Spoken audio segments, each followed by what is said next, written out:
Because true success is not what you achieve. It's what you achieve compared to the true value of your potential.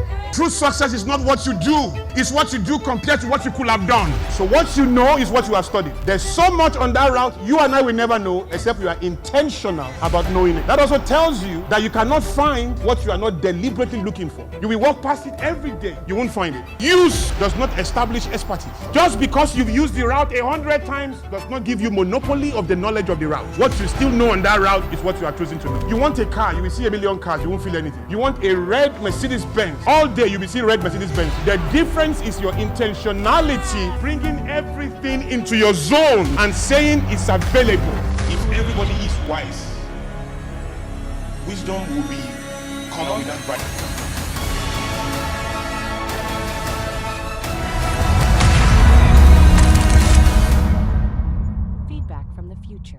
So, there are dimensions of expressions that you have to understand in this season. Now, a lot of the people, you all are good to see you again. My brother, good to see you. Good to see everybody. I think you spoke before I came. Am I correct? God bless you, ma'am. And God bless all the speakers. Whether you like it or not, the world is set in an order. There is no experience you are having that is happenstance. Human beings like you and I are sitting down to curate the experiences you are having. They are living in your head. They are living in your heart. They are driving the contents of your soul. Your entire solical contents are created by human beings who intentionally force the pictures around you to pretty much map everything you are seeing, tasting, feeling, hearing. Everything is towards an agenda. Are you here? Part of your commitment, if you are going to live a life that the world will document, is that you have to commit to an ideology. You see, the world is changing because people are committed to ideologies. But ideology is invisible. It's not a truck. It's not a wristwatch. It's not a car. It's not a big house. It's not a perfume. You don't see ideology. Ideologies are represented, however, by agendas. Agenda owners are the drivers of the universe. And on so many levels, you will operate locally. It's the energy of beginning. It must be respected. But at some level, depending on how you want your journey to be documented in the annals of history, depending on the type of documentation you want about your journey, you have to transcend the limits of local and begin to think global. But you see, while you qualify for that realm, there is a higher realm, galactical. Listen to me today. You can be local, you can be global, you can be galactical. So you see people like Bill Gates, Elon Musk, Jeff Bezos, you see them trying to go to space, trying to go to Mars, building rockets. That's galactical. Now that's not your worry, because that is a level you have to qualify for. Now, if you don't pass the test of universality, you will never understand the type of expressions at that galactical level. Now, the biggest conversations you'll be hearing about is global, and global is great. That is my forte. I talk about that every day. But just because you are spiritual people, just because you have a God that is at work in your life, your God transcends the limits of global. The God inside of you, walking with you, right, transcends the limits of global. You have to be taking responsibility for the world end to end. So you are not thinking about 100 years. You don't think about 50 years. When you make a 10-year plan, 5-year plan, also agree that you don't see too far. or agree that you do, but you are starting at a level, which is fine. But by the time you come into all of your design, you must be taking responsibility for eternity. Because there's a timelessness. Every time you hear eternity is an archaic word to represent a contemporary experience called timelessness. Come on, are you here? So eternity is the way that timelessness could be represented, particularly in ancient literature, like the Bible. So when they talk about eternity, listen, they are not just talking about heaven. Heaven cannot be the destination of the human spirit. If you begin to mature, to understand theories like parallel universes, you begin to see ideas like time and space. You begin to understand that the whole of the concept about going to heaven cannot be, forgive me to say this, entirely true in itself.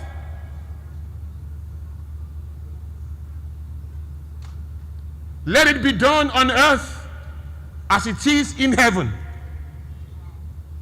Let it be done on earth as it is in heaven. We are not going to heaven, we are creating heaven here. As he is, so we are. Think about those kind of words. Think about it. How do you make a distinction between time and space, sir? How do you do that? It's impractical. As a matter of fact, it's illiterate to actually, or let me say, primitive, to attempt to make a distinction between time and space. Because you can't. It doesn't make sense. You can't be in a when without being in a where. You can't separate when and where. You can't be in a where and not be in a when. As long as you are on this side of the world, when and where are one. Time and space are one. Time is represented by when, space is represented by where. Now, you can't be, anytime you are in a space, you are in time. Every time you are in time, it has to happen in a space. Every time you are in a where, you are in a when. Every time you are in a when, you are in a where. So, there's no such thing as time. There's no such thing as space. Now, those are vocabularies that the majority must believe to keep them within a small economy. The people who maneuver your experiences, galactical experiences, global experiences, function beyond the limits of time and space. The majority must believe in that because it's a critical type of thinking for the arrest of your purchasing power. So to be sent in a direction, you have to actually, by fault or default, consciously or unconsciously, be overwhelmed by the fact of time and space. But fact in itself is a manipulatable quantity. The strength of fact is logic. The representation of fact is reality. Reality is incomplete in itself because it is never the truth. Reality can never define your truth. Your reality is always incomplete. Your reality is a partial representation of truth. Truth is a positive reality beyond your facts, beyond the facts. Listen to me. And so, if you look at your reality, your circumstances, your fact of birth, your fact of time, your fact of name, your fact of history, your fact of education and learning, let me tell you something. If you define your life by all of that, you will be around, you will not be present for history to document you. Now let's be clear. Billions have come to this world, billions have left unnoticed. You can easily be one of them. Now let's be clear again. There's always a fool that will believe in you, no matter how foolish you are. The most foolish human being will have a girlfriend. He will get married and have children.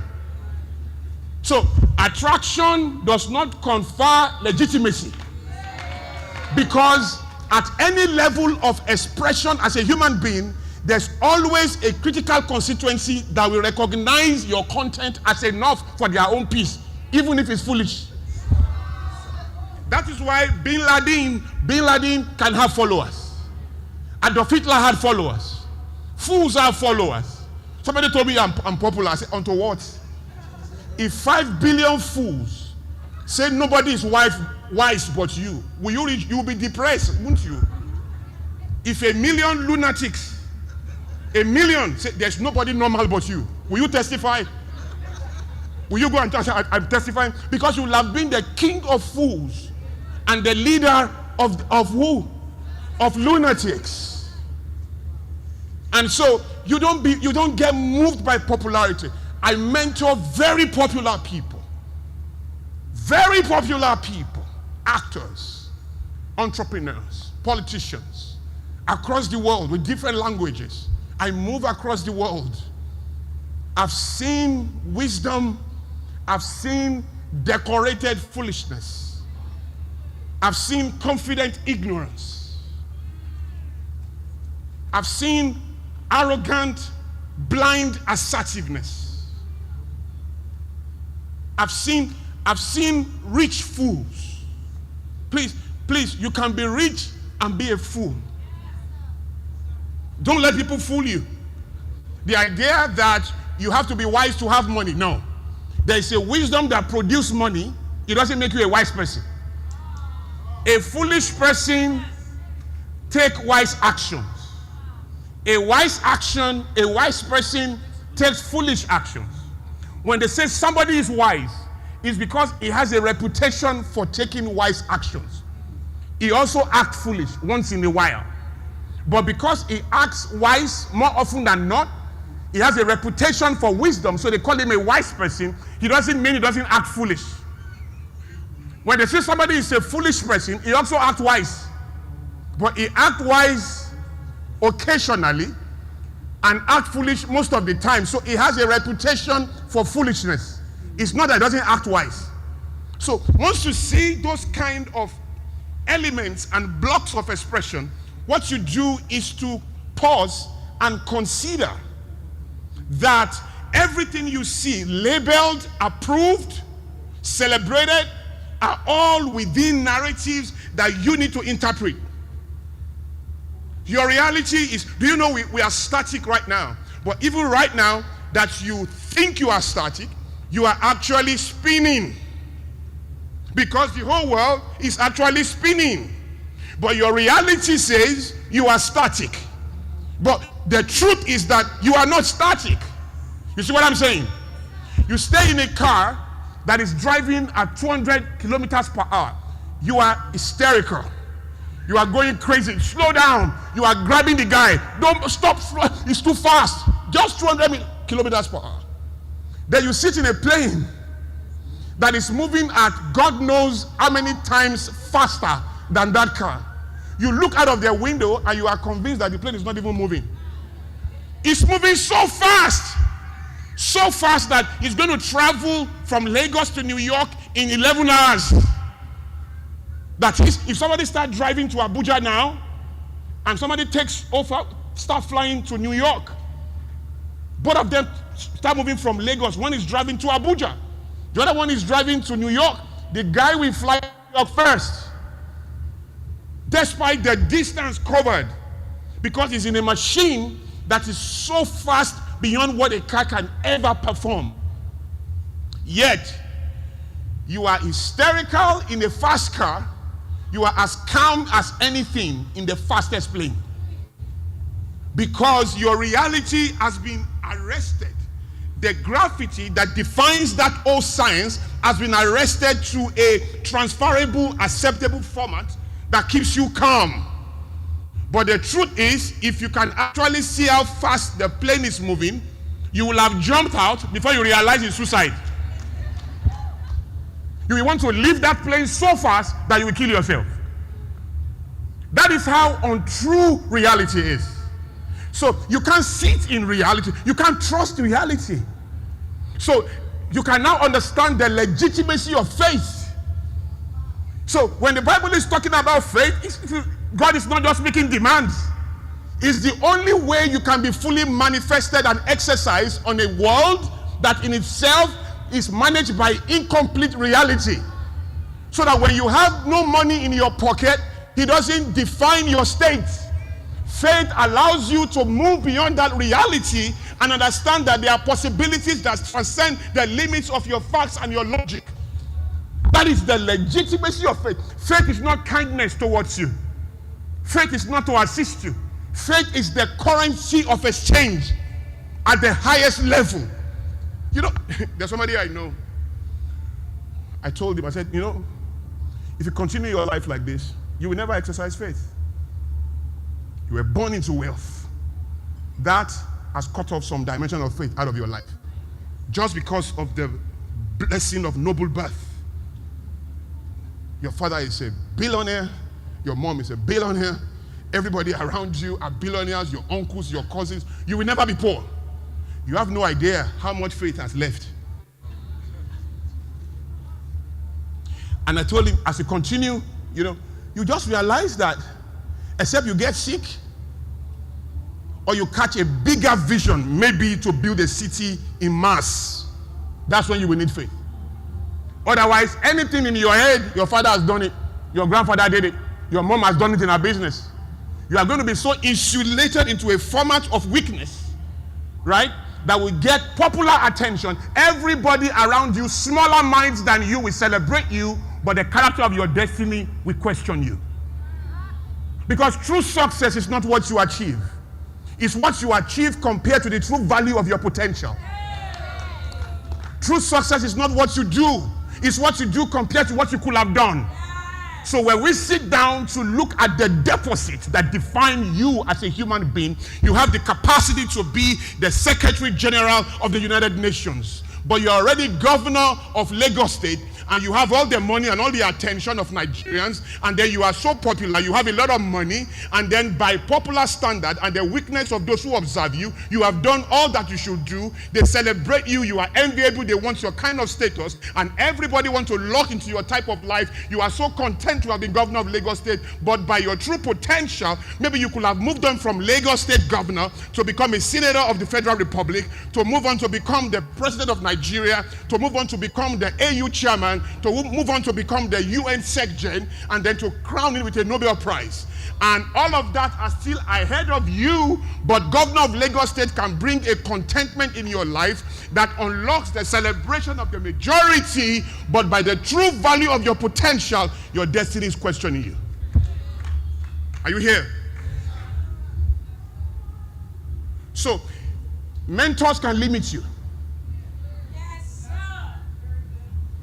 Particularly when you use words like, I want to be like you. I want to be like who? People say, you want to be like me? I don't want to be like me tomorrow.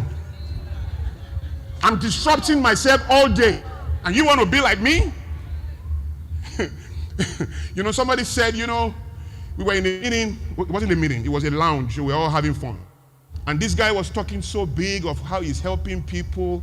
And the more he spoke, the more irritated I became.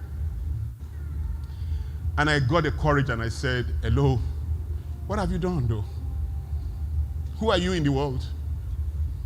You are a Yoruba phenomenon whose exercise of productivity cannot be recognized beyond the map of Nigeria. That on your best day, Yoruba speakers and a few Igbos and northern ones who beef you will recognize that you did something. In a world with oceans, Atlantic Ocean, in a world with limitless possibilities,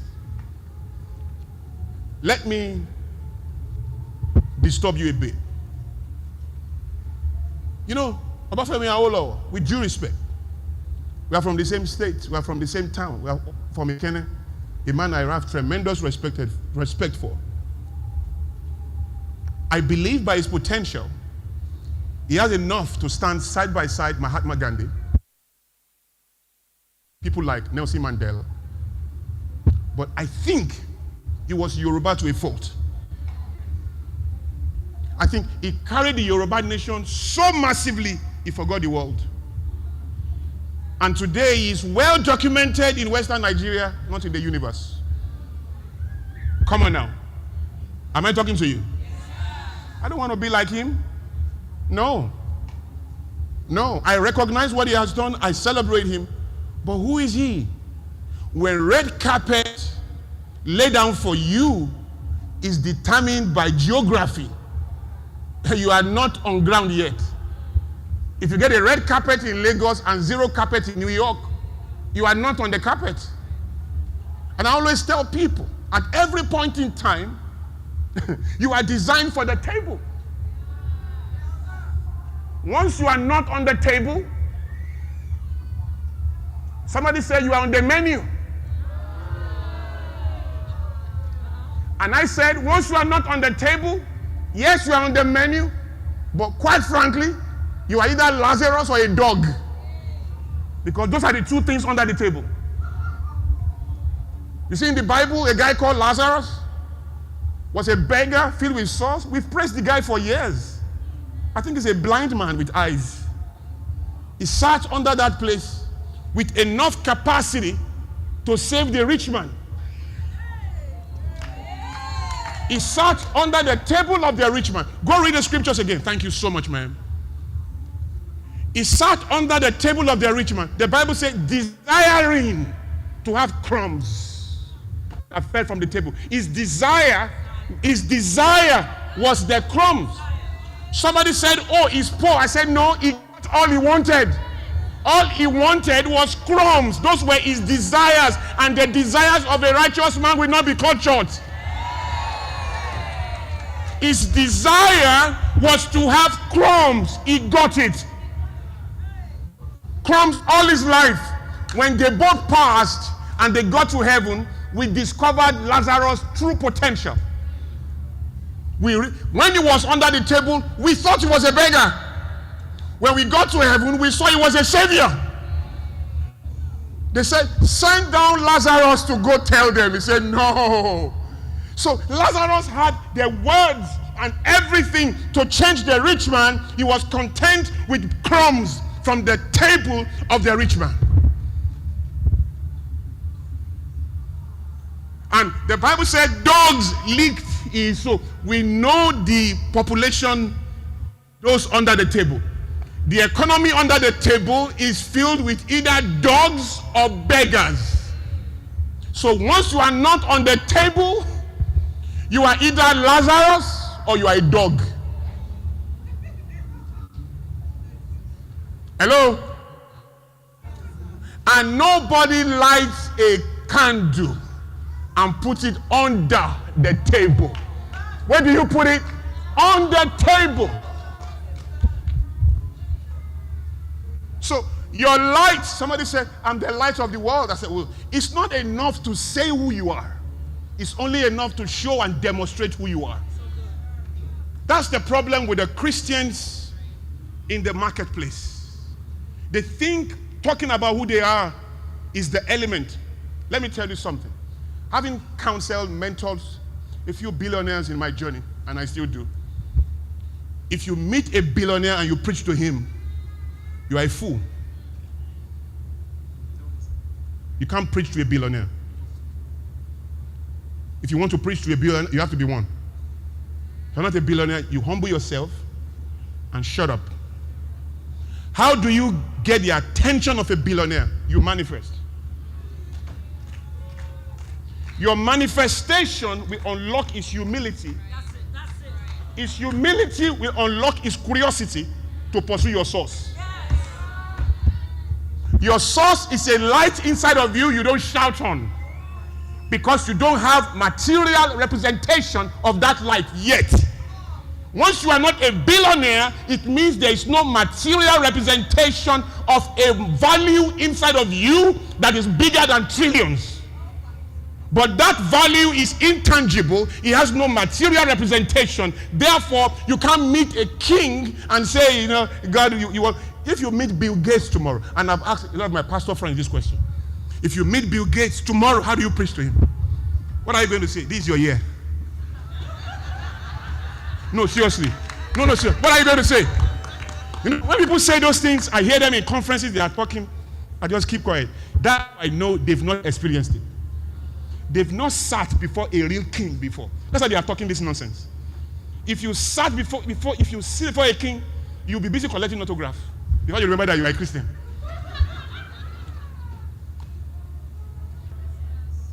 There is a way you can carry yourself in that room without saying a word. They know your size. Yes. Yes. And once they know your size, they classify you.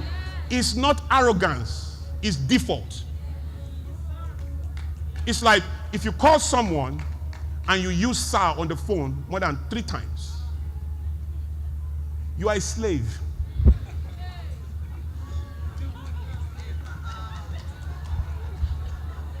Except the person actually is in a working, talking relationship with you of depth of family. Like if I'm talking to DDK and saying sir a billion times, she's trying to remind herself and to remind me that I honor you. Yes. That's a different ball game. But if you are meeting me for the first time, if you meet me for the first time, sir at the beginning, sir at the end is okay. Sir at the beginning, because you see this person you are saying, yes sir, Benny sir, but sir, all right sir, yes sir, Ola sir, Benny, Mogba sir, my boy, yes sir, Odaba. That's how his house help talk to him. That's how his driver talk to him. So unknown to you, you are activating an energy beyond the room. And then when he start talking to you disrespectfully, you will say, he doesn't even know me. Can you imagine? So arrogant. He knows you already. You are speaking the language of a group. So he's not aware that he's talking to you that way. He's not aware. It's just default. You are pressing a button out of him that says, I am one of those people you talk to anyhow.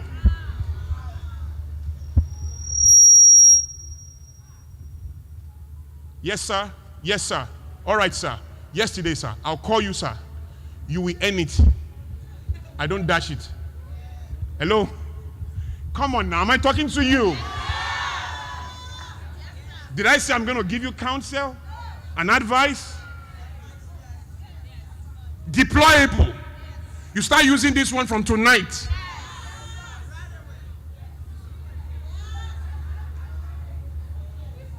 Am I talking to you? Now listen. I'm coming back to time and space. So I'm saying all of that here to let you understand that there are tangible and intangible buttons in the world that confirm your class. But deeper than class, right, is agenda. Do you know that the guys who make viruses are the same one who make antiviruses? So they make a virus and then they release the antivirus for 1 year to protect you from their virus for 1 year.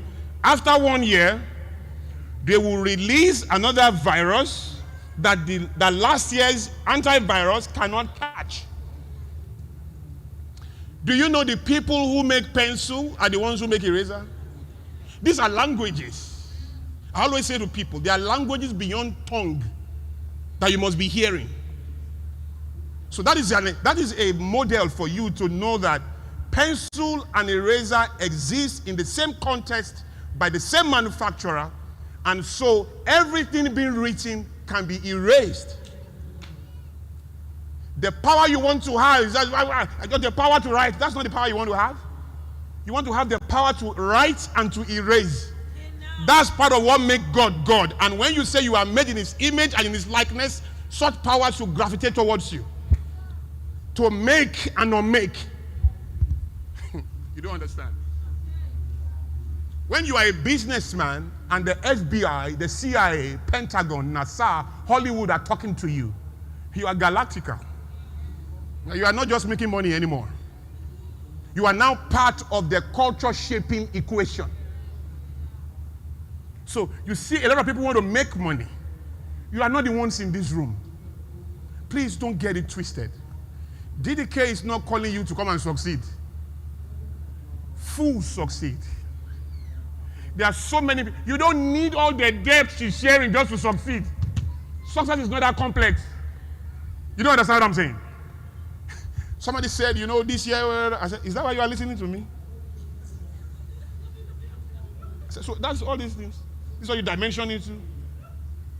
I didn't blame him. I said, I have to go and audit access to my space because there's something wrong that allowed you to make it inside. We're not trying to make it. We're not trying to succeed. We're trying to dominate. We are taking over stuff. Everybody you honor, you celebrate at that level, they are taking over the world. They're not just trying to make money. You don't understand what I'm saying? I told somebody, I said, do you know what $1 billion is? Have you tried to do the maths? $1 billion? Such that if you spend 10 million naira every day for the rest of your life, you won't finish $1 billion. You don't understand? You are spending it, wasting it. Go and do the maths. 10 million naira every day for the next 40 years. Mind you, in the next 40 years, you are done. I hope you know. Actually, it's 30 years. In 30 years, you are done. You won't be here. Think about it. If you are 1 today, you'll be 31. If you are 10 today, you'll be 40. If you are 20 today, you'll be 50. If you are 30, you'll be 60. Thank you. You'll be 60 if you are 30 today. If you are 40 today, you'll be 70.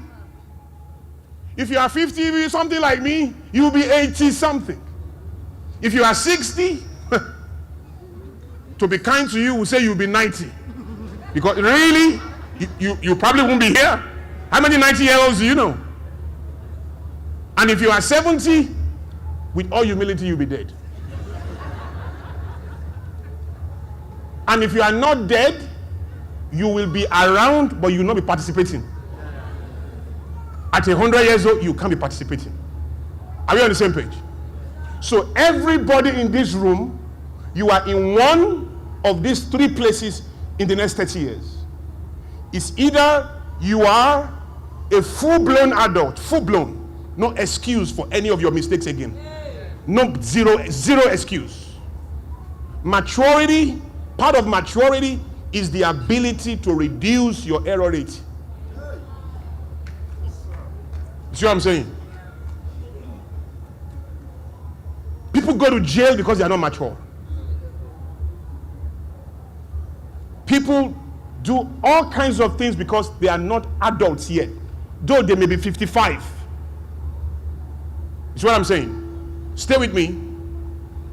So, in the next 30 years, you will either be a full-blown adult, or you will be so full-blown, you will be at the departure lounge of life, ready to take the flight, or you will have taken the flight. So, all of us in 30 years' time are in our legacy years. If that is true, then your focus now should be beyond opportunities. Yes. You have your opportunity years. Right now, I don't chase opportunities. I look at the legacy sensitivity of ideas. If you bring something to me, what does it mean to my legacy? I'm not chasing money now. In other words, if you tell me, PK, give me $50,000. In 2 years, I'll give you $300,000. I'm not interested. That's an opportunity. You are taking cash to give me cash. What's that? But if you say to me, PK, give me $100,000. Take 5% of my business. That's equity. Now, I can will that to my children. I can't will cash to my children. That's not wisdom. But I can will that equity. I can say, son, you have 5% of this business, and then you can sit there. That is more legacy sensitive. You are trying to make me money, but I'm trying to grow my power. Okay, now, I'm not trying to make money anymore. If you have said that to me 15 years ago, I would believe it. But now I'm growing my power. The question I ask myself is, why do I need a history of stupidity like all I went through to know that I need to start building my power?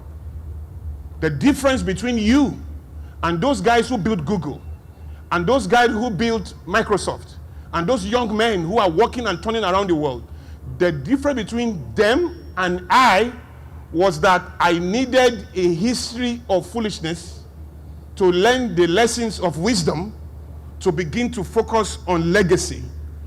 They did not need to wait for a history of foolishness. That was their commitment from the beginning. By the time you read Audacity of Hope by Barack Obama, you understand that presidency was either going to be him or VP or something. But it wasn't going to be another American. It was going to be a compelling American that history will document. And everything he did was intentional. Intentional. Of course, there's providence in life. You can't take that away. But your providence and the science of your intentionality work together. Yes. Wow. Am I talking to you? Yes, sir. Now, coming back to it. If you tell me that you want to go to heaven when you die, and that's your destination, so you are going to go to heaven when you die. In other words, you have made a distinction between when, which is now, and where. You are trying to suggest to us that when and where are distinct. So, the Bible must be unguarded when it said you are seated. Heavenly places. You are not going to sit. You are seated with Christ. Not tomorrow, not next week, not when you die. You are seated with Christ now in the heavenly places. Not next week, not in 10 years' time when you die. Ladies and gentlemen, the heaven you can't sit in now, you are probably not on the journey.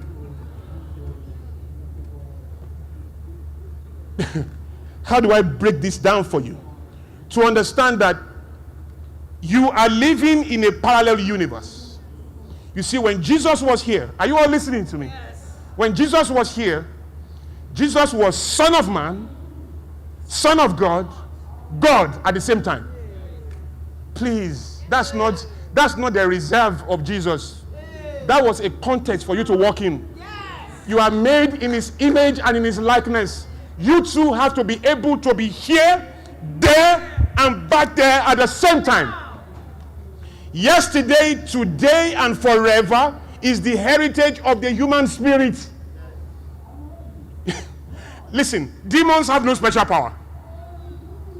In fact, demons are so limited because they cannot sit in a body.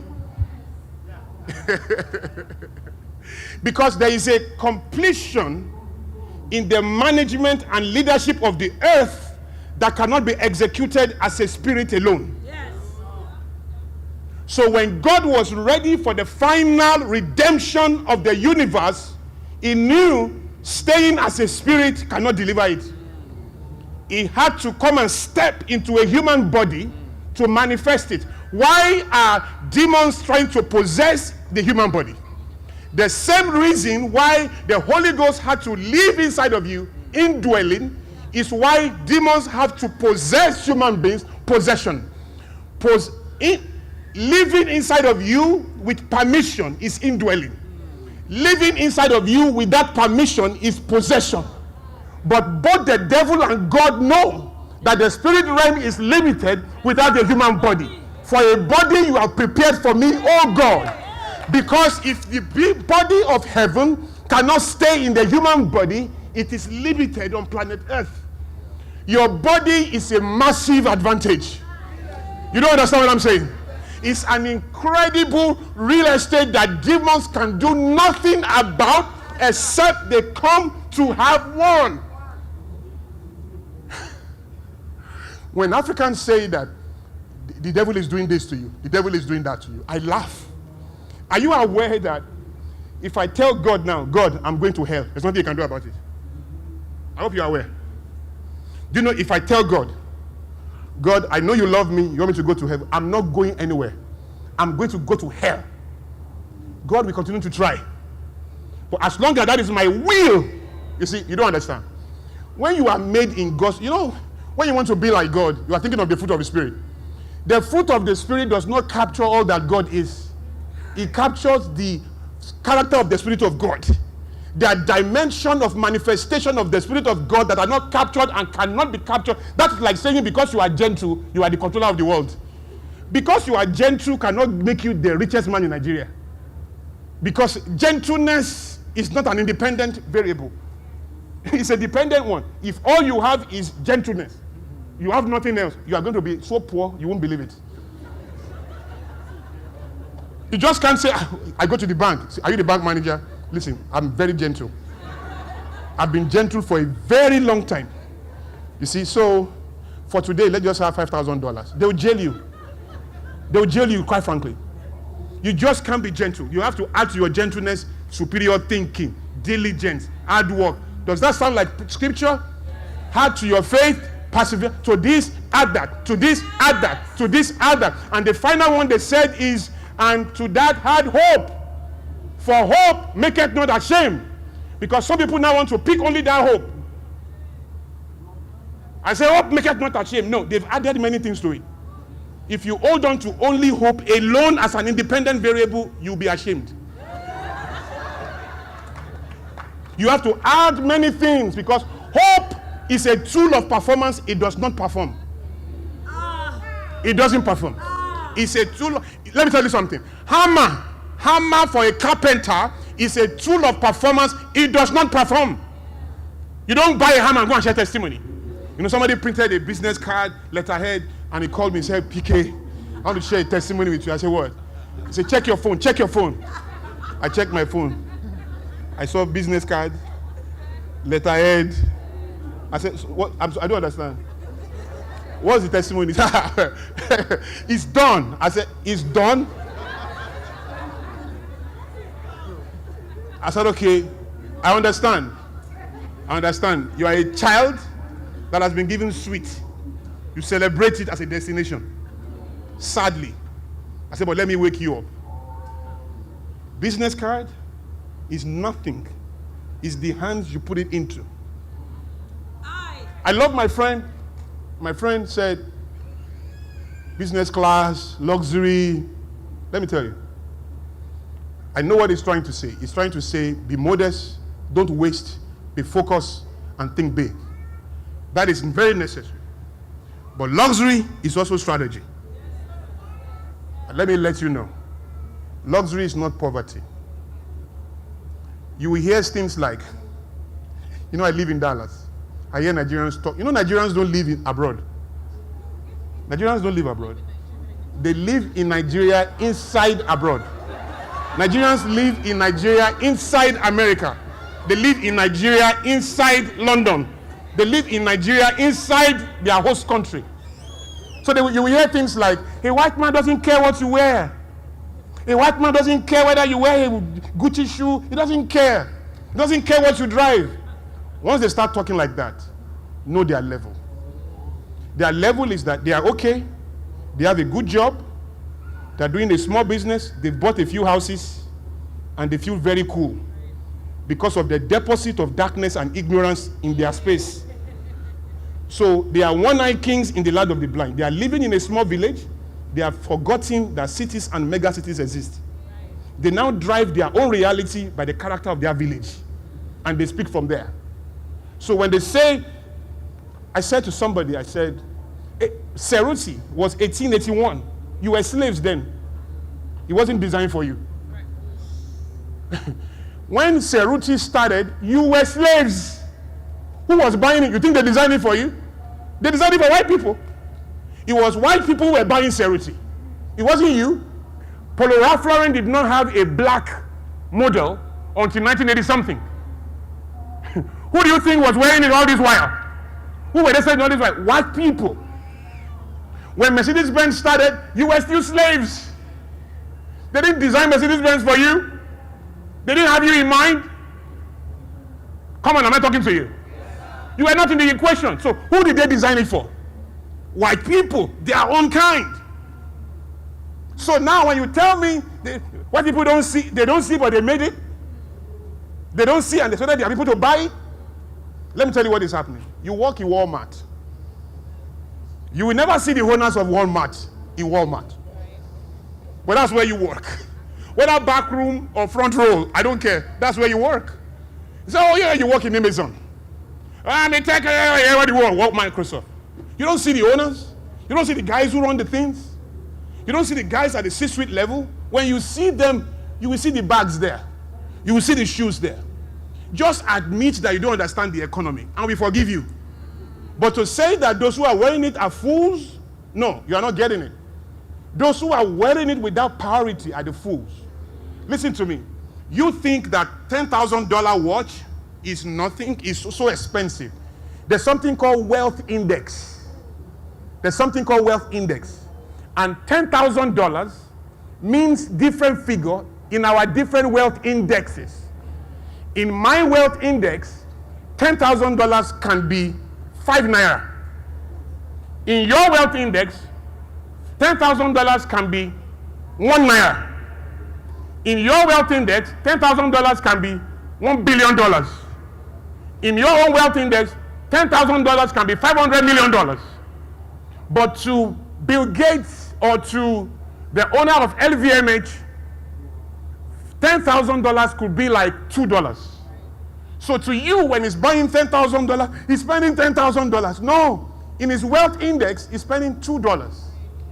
$2. So if you have time, go check wealth index. Now, when I started flying business class, because I fly business class every time, when I started flying it, it wasn't for comfort. It was a strategy. I sat down and I said, there are domains of power. The chance of meeting a fool there is very slim. It's like when you walk into this hall, no, not this hall, these are powerful people. If you walk into a mall, there are all kinds of people in a mall. All of them looking good, they're all made up, So I asked somebody, when you get to a mall, where is the point of power in a mall? What is the most decent point of power? The power center in the mall. Where is it? He says, yeah, this store. I said, no. The car park. The car park. The chances of power in the mall is that when they all come out of the mall, those who have cars are going to the car park. Those who don't are going out to go find a car or to wait for Uber or to find a way to move. So if you find a job in a mall and that job separates you from the car park, you will do too much guessing to know the person of power. If you get that job in a car park, the power has been centered for you. You are in a domain of power. 9 out of 10 people you see are owners or somebody close to an owner. But in the mall, you have everybody. So you have to really look right, design. So your discernment is heightened inside. Your discernment is minimized and less stressed outside. Because outside at the car park, you are in the zone of power. Come on, am I talking to you? Yes. So the graduate, and I'm telling you a true life story now. I'm going to finish soon, okay? Are you worried? Can I have just some minutes more? Like 10, 15 minutes more? 10, 15 minutes more? Are you here? Yes, sir. So, true life story. So somebody finished with a third class, with a pass actually.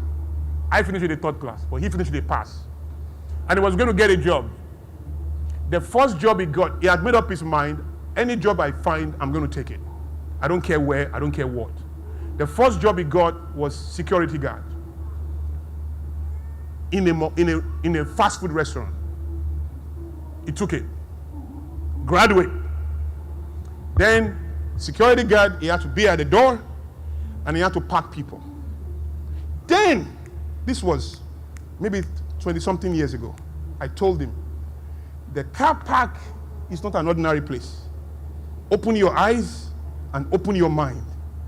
That is the most powerful place in that vicinity of that restaurant. So honor it. And I told him some of the ideas. He got it.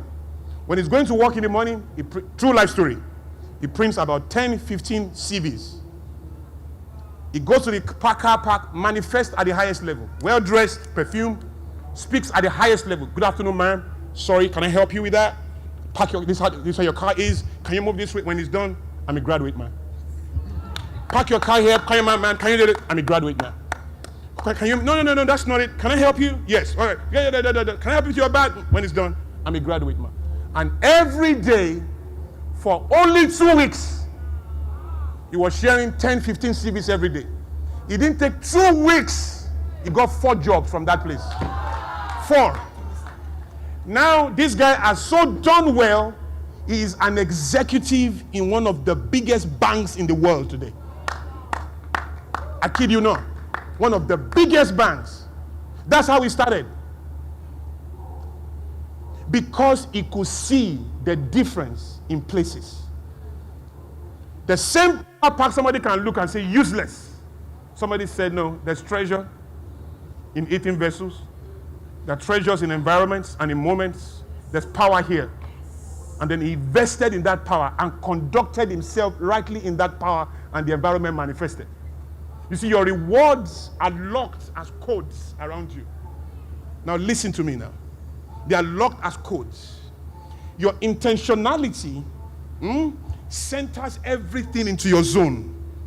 How many of you know Maryland bus stop? Maryland bus stop. You know Maryland bus stop? Do you know Sheraton Hotel? Very close to Maryland bus stop. How many times have you driven that part or walked past Maryland bus stop to Sheraton Hotel? 10 times. 20 times. 100 times. Countless times. Who has gone through that route countless times? Countless times. Can you tell me how many buildings are there between Maryland bus stop and Sheraton? By now, you are a master of the road. Can you get lost there? You can't get lost, right? So tell me, how many buildings are there? Let me help you. How many bungalows? Okay, let me help you. How many trees? So this is it, guys. I can't answer the question, sir. If you and I stay here for the next 200 years, we can't answer that question. It doesn't matter how long we've used that route. We cannot answer the question. Because what we know on that route is what we chose to know. So what you know is what you have studied.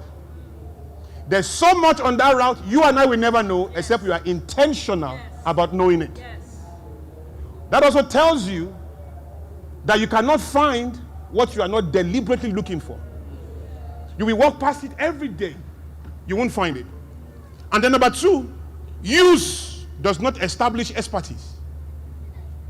Just because you've used the route 100 times does not give you monopoly of the knowledge of the route. What you still know on that route is what you are choosing to know. The moment you choose to know something, you want a car, you will see a million cars, you won't feel anything. You want a red Mercedes-Benz. All day you will see red Mercedes-Benz. All red Mercedes, everywhere you go. The difference is your intentionality, bringing everything into your zone and saying it's available. Now stay with me, I'm going somewhere. Now, part of that is to then lace your existence with a why. The reason people struggle is because they are not settled. Let me say, not knowing your why is a flavor of lunacy. So when you see people naked on the street, why the reason they are naked and walking around is because they don't know why. I'm trying. I'm really trying. Are you here? I'm going to get out of your face. Are you here? Yes, sir. Where was I? Why? Yes. So you see, because you don't know your why, it's a flavor of lunacy. That's what I said. Once you don't know your why, you look like us, but you are not one of us. you pass the test of container, you fail that of content. Right? It means you pass the test of technicality, you fail that of essence. So, there are two types of lunacy. There is docile lunacy. There is dominant lunacy. That's the word I use for it. I'm trying to look for it. But there's docile lunacy. There's extreme lunacy. So docile, extreme. Extreme is the guys naked on the street. You can be as lunatic as them, but in a lower resolution. Hello? Those who are naked on the street are high resolution of the same picture. You see what I'm saying? The same picture has low resolution, high resolution, but the same picture. So you are the same image, but low resolution. And then, but the lower or higher the resolution does not define its lethality. Right? So that you are low resolution, you can be more dangerous than the high resolution. You understand what I'm saying? So stay here, stay here. The reason why they are naked is because they've lost the faculty to ask why. Because they can't ask why, they just keep going. Why am I going? They don't know. Where am I going? Why do I dress like this? Why do I look like this? Why do I talk this way? They don't have a reason for it. Bible says oppression destroys the reason. So once the reason is gone, lunacy is in. So the guys on the street and the guys here, the guys in a skyscraper driving a Range Rover can be the same with the guys naked on the street. There are 11 traits that define their commonality. There are 11 traits of lunacy. I have a word called superior lunatic. That is Oganwere. There are 11 traits that define extreme lunacy and docile lunacy. I can't focus on all, but I'll give you two. One of them is the faculty to ask why. Another one is the ability to leave a point without a destination in view. You can't do it, sir. Ma, you can't do it. You can't leave a point without a destination in view. Once you can do it, you're not one of us again. Even if to get up from this seat is either you are going for a walk or you are going to the restroom, you can't leave this seat without a mental photograph of a destination. Even if you are just going for a walk, you are not going to a particular place. You know you are not just walking to Jos. You just can't be walking. They see you 1 hour ago, you are walking. Where am I going? 3 hours after, you are still walking. 2 days, you are still walking. You are gone. You must know that I'm going for a walk. You have an idea when you will return. Am I talking to you? So you can't leave a point without a destination in view. Once you can do it, you are out. You can't do it. So extreme lunatics, and permit me to use that word for this conversation, right? I'm not trying to belittle anybody or to cast people down, but extreme lunatics are able to leave a point without a destination in view. That's why they are walking around. How does that affect me? Because I can look like this, drive a nice car, and be that. How? When you move into a day without a mental photograph of what you want to see in that day, you move into a week you move into a whole year without a mental photograph. You move into a whole decade without any mental photograph. You have been able to leave a point without a destination in view. You are the docile lunatic equal to the extreme lunatic, bounded by the same trait. You see what I'm saying? So these are the things why when you see people jumping around, pulling their hands under a lady's blouse is the way forward, essentially it's not before it's a character problem, it's a cluelessness problem. When people are clueless about basic things like why? Why are you here? Why is your hair like this? Why do you have this hairstyle? Why is your wristwatch on your left? Mine is on my right. Why is mine on my right? What is the reason? The biggest business I ever did, my biggest consultancy happened to me because my wristwatch was on my right. I was in a flight. One of the biggest people in this country was sitting next to me. And then she was looking at me and I felt her eyes on me. I'm sorry, sis, I'm really going to get out of your face. I felt her eyes on me. I felt it. So I acted like I'm not feeling it. Then after a while, she couldn't help it anymore. She tapped me. And I said, sorry, ma'am. She said, why is your wristwatch on your right? I said, oh, my left hand is very useless, first of all. If I put it there, I would never check it. My right hand is more effective, so I like it there. But most of all, I just like to be different. Most people I know have their wristwatch on their left. So I put it on my right. So I just like it that way. So that's interesting because I've never seen a guy put a wristwatch on the right. And then we got talking. By the time we landed, I had a good business set up. Amazing consultancy set up. Hello? I asked myself, if I've been normal by having my watch on my left, that moment will not happen because nothing will unlock a curiosity to engage me at that level. And then that conversation told her, this chap is different. Now this is it. Your difference is your critical success factor. Your difference is your critical relevance factor. Your difference is your critical greatness factor, legacy factor. Your difference is your personal power. The courage to lean into your difference is a commitment you have to ask yourself when you are going to make. Am I talking to you? What is it about you that is different? Where is the courage to lean into you? Now, as I get out of your face, I will say these few things. Number one, get an ideology. Represent something. Have a movement. Have one or plug into one. That's it. Hello? Have you heard the idea that everybody has to start a business at some point? You know it's not true. Have you heard the idea that you can't be rich working for someone? You know it's not true. Yes, sir. You can be rich working for someone. In this life, at any point in time, you are either a Moses or an Aaron. If you are a Moses, you are called to a people.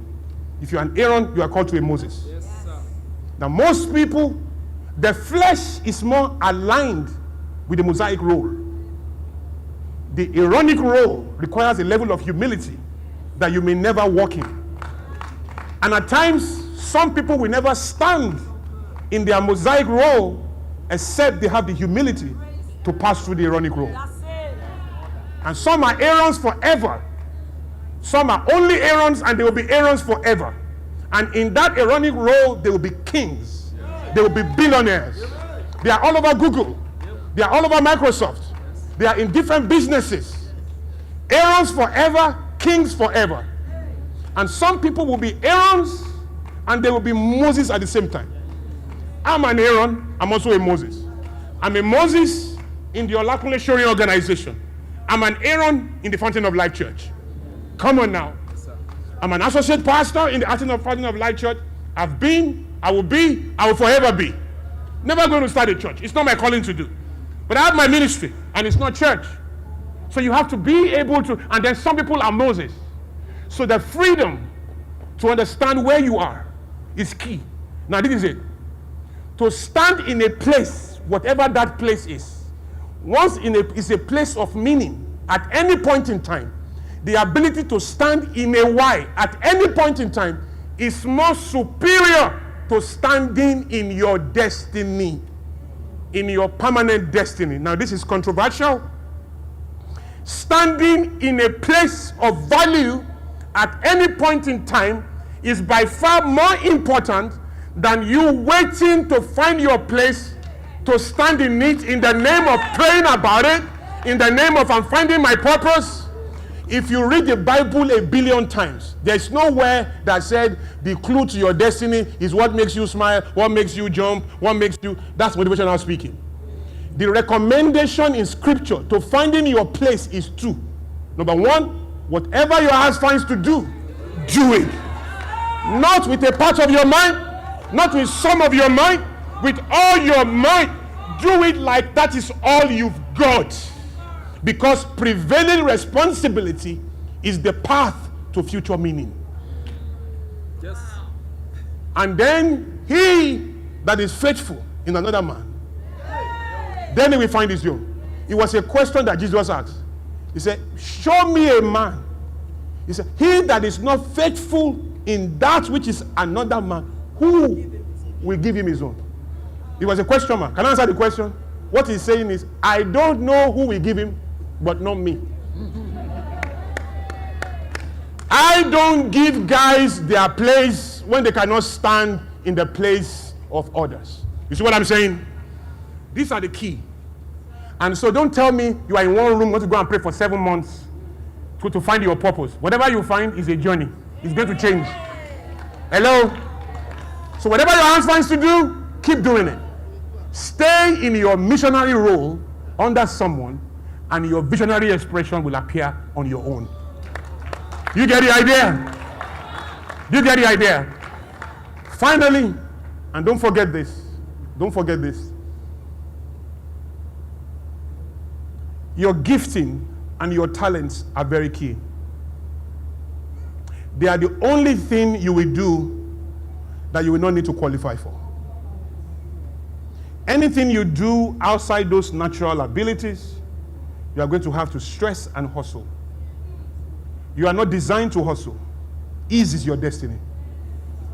You don't pursue your dreams. Your dreams gravitate towards you. Your dreams are independent entity designed to locate you. Hustling allows you to pursue your dream while your dream is pursuing you. So your dream is looking for you, you are looking for it. And you have been missing each other for the past 17 years. It gets to where you should be, you have gone to where you think it was. And so you keep missing each other. Dreams are designed to find you. They are independent entities. You don't pursue them, you position for them. Your dreams are looking for you. They gravitate towards you. Goodness and mercy shall not be before you to be pursued for all the days of your life. Goodness and mercy shall follow you. They gravitate towards you. Everything in your future is gravitating towards you. Your real job is to be able to welcome them, host them, and give them residency in your life. Now, how do they work? They work through your natural giftings. And your natural giftings thrive in only 3 environments and 3 constituencies: people, places, and events. Your whole life is people, places, and events. 5 minutes, 5 minutes. When death is sure, retirement is guaranteed. You are at the departure lounge of life, ready to take the flight. Your life will be proportional to 3 things: the people you allowed into your life, or those you denied access. The places you allowed yourself to go, and those you refuse to go. The moments you prioritize, and those you deprioritize. That's your life. That's the size of your pocket. That's the quality of your peace. That's the weight of your legacy. Right there. Only fools keep enemies. When you finally hear the sound of your foolishness and the loudness of your immaturity, it will be that you are beefing people. And you are making enemies freely, pointing fingers at people. It's short-sightedness. Be careful how you shut doors, because you may need to walk through that door another day. Let people make you enemies is fine. Never make one. You keep moving, honor everybody. As long as it depends on you, be at peace with all men. Never be found guilty. Do what you have to do, but honor your imperfection. 5 minutes, I said. 5 minutes. I'm going to go in 5 minutes. Listen, no. At exactly 4 minutes, I'll drop this mic. In Jesus' name. But I have to tell you this. Don't let legalism shift you from the celebration of your imperfection. If imperfection overwhelms you, you will never stand in your ultimate purpose. The acknowledgement of weakness is not an act. The celebration of strength is progression. The retrogressive energy hides itself in your guilt, thinking that in recognizing your weaknesses, you align with God's spirit. No, the devil keeps you small. You know why? In this life, you will make mistakes. You have made, you are making, you are going to make. Imperfection is a constant. No matter who you are, on this side of heaven, you will never be perfect. Am I talking to you? So you have to understand that if it is a perfect, if it's a constant, what kind of person ought I to be? Because it is a constant. You will always get something wrong. You will offend someone. Something will always go wrong. Your key is not to try to be perfect, because it's an illusion. Nobody is. The Pope is not. The Bishop is not. Your pastor is not. Your weaknesses can become more and more invisible. They are not vanquished. The more you mature, the more invisible your struggles become. It doesn't mean you are free of them.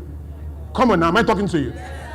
If the Garden of Eden was perfect, the serpent would not be there. If Adam was perfect, Eve would be unnecessary. If today was perfect, tomorrow will be impossible. The relevance of tomorrow is the imperfection of today. The reason why tomorrow's people have things to do is because of the incompletion of today. The errors and the mistakes and the incompletion and the frailty of today is the guarantee of engagement for tomorrow's people. So young people, stop criticizing your fathers. Everything they cannot do is the clue and the legitimacy of what you will do. What the fathers cannot complete is the revelation of your own cue. Stop criticizing, start thinking, and start building solution blueprints around the problems you see. If your fathers can finish everything, the world will end tomorrow. The reason why the world will continue is because things are still imperfect. Am I talking to you? Yes, so this is the idea. All that is flawed is imperfect. But not all that is imperfect is flawed. Imperfect can also mean incompleteness, can mean raw material. It doesn't mean it is flawed. So the Garden of Eden was not perfect, but it's not flawed. It is raw material waiting for innovation. So sand was there, but the knowledge to turn it into glass was not there. Because if you heat sand, it becomes glass. So glass was the destiny of sand, but the knowledge to make that transportation was not there. And so the technology to make that approval was not present. So they enjoyed sand in its imperfect state. In other words, in its incompletion. Now, the destiny of the sand is the glass. Part of its destiny is the glass. But the glass is hidden as an imperfection in the prevailing experience of the sand. So, as you see this watch, it looks complete. In this prevailing experience, this excellence is the next level of this watch. Yes. As a loophole, yes. As an imperfection, Yes. as an incompleteness. When they make the next level of this watch, they have found the loophole in this wristwatch, build solution blueprints around it to form the next level of the watch. Yes. So iPhone 14 was in iPhone 13 as an incompletion. And all they had to do was to find the incompletion in iPhone 13, build solution blueprints around it to introduce iPhone 13 to its next expression. So everything incomplete in your life right now are the coded experiences to introduce you to you on your higher level. You don't criticize yourself, babysit yourself, and cry over those things. No. You mature up, identify them, and think solution. Because in that seeming struggle is your next level coded in your prevailing experience, shielded by pain and discomfort, but will be released in glory and power. So, appreciate your natural state. Is my watch working? No, seriously. Sorry? It has to be working. It's working, so I still have about 3 minutes of that. No, actually, because it's working, right? I mean, this is it. It's $10,000. Yeah. So guys, I'm almost done. 3 minutes. Be timing me. No, but it's true. I'm timing it to Debola. Koyemi. Maybe an angel Dimu. Koyemi. 3 minutes and I'm out. But this is it. The natural. Have you heard what I said so far? Are you sure? Now, this is my final instruction. Appreciate your natural endowments. Celebrate them because they save you from qualification. I will never read to qualify till the day I die. I'm done with it. You are going to mature from face to face. You will move from your mental development to your social development. Both of them are constant. You will always learn mentally, you always develop socially.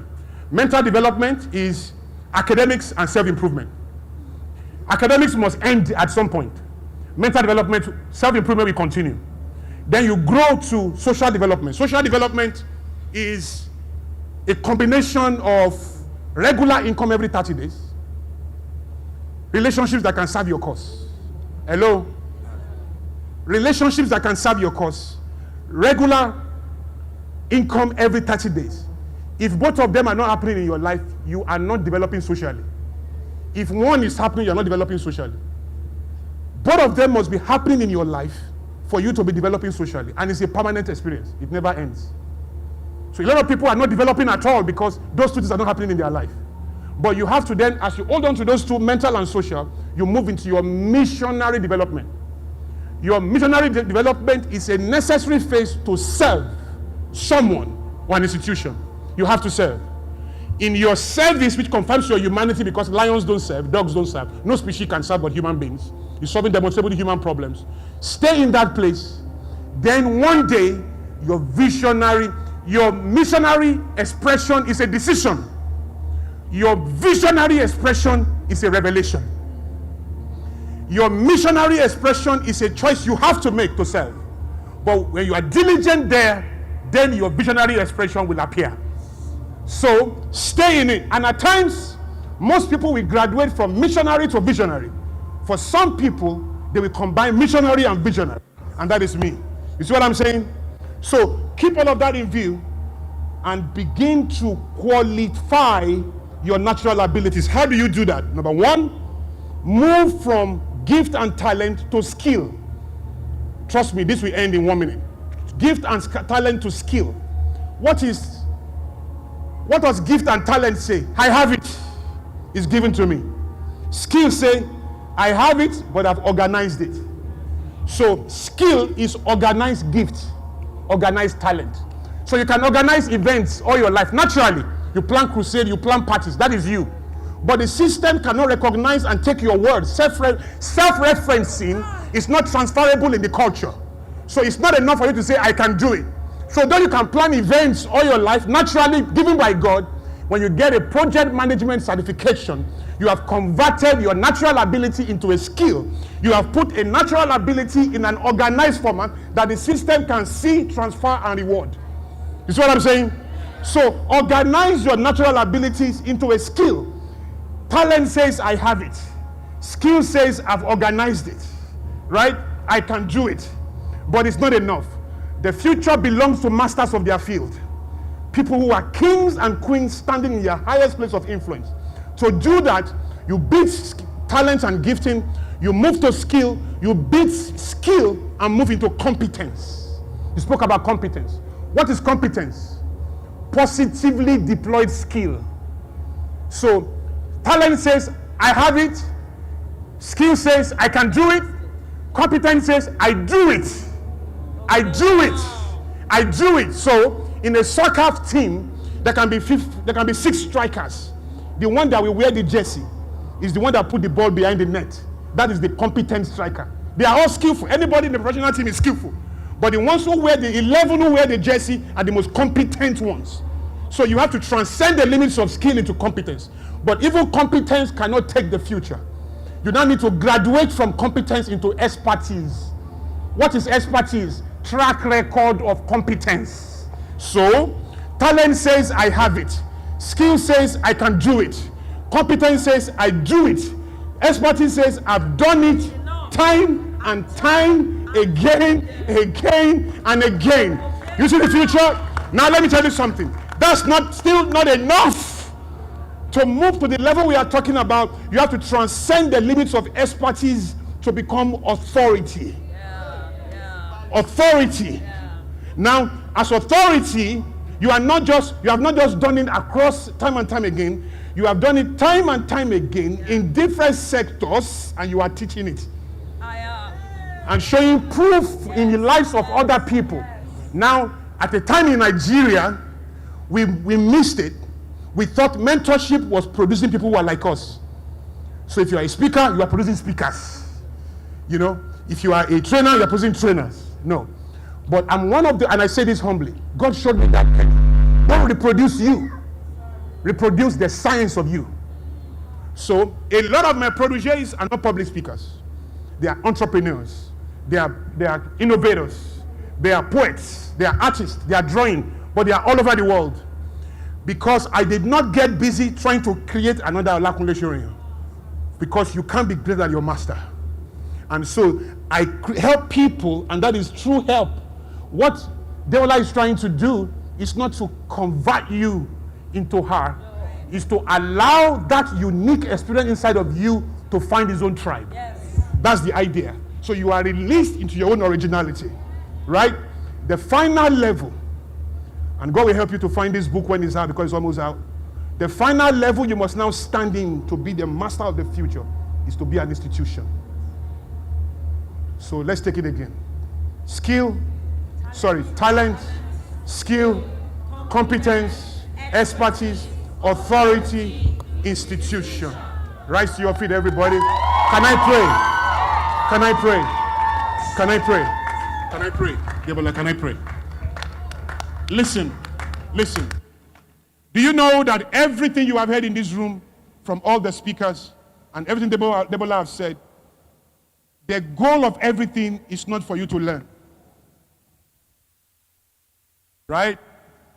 Everything you have heard is a point of contact. When you read the Bible, for example, your goal is not to know what is in the Bible.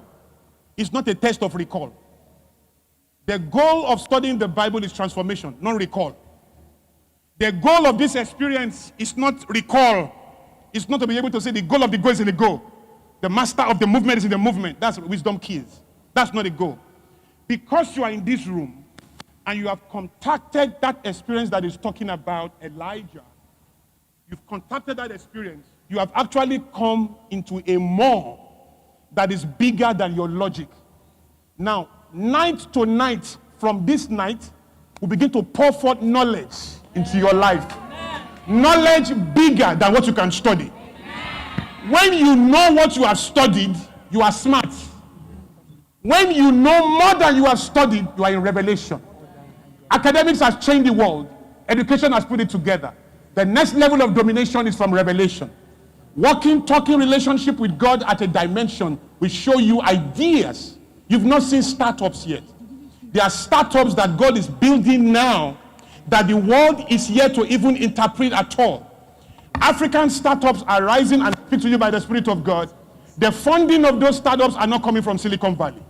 You are going to see a new type of funding from within. You are going to see an organization of the diaspora into an economic force to fund ideas locally.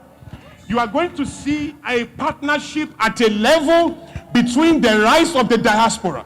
I prophesy to you, there is a rise of the diaspora that is the destiny of the continent. Your key today, from today, don't just network. Don't think geography, think demography.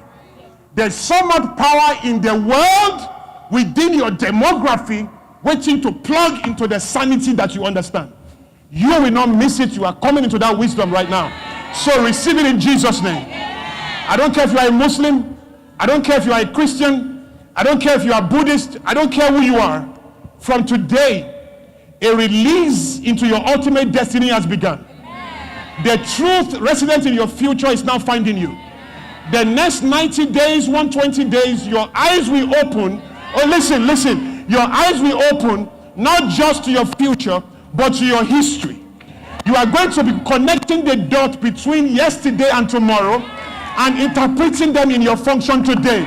Do you enjoy Olakunle Soriyan's content here on YouTube? Then you should be on Illuminate. It's the mentoring platform of Olakunle Soriyan with over 25 years of private sessions, decoded frameworks, and content unavailable anywhere else. Visit www.pkilluminate.com. Subscription starting from $60 per month.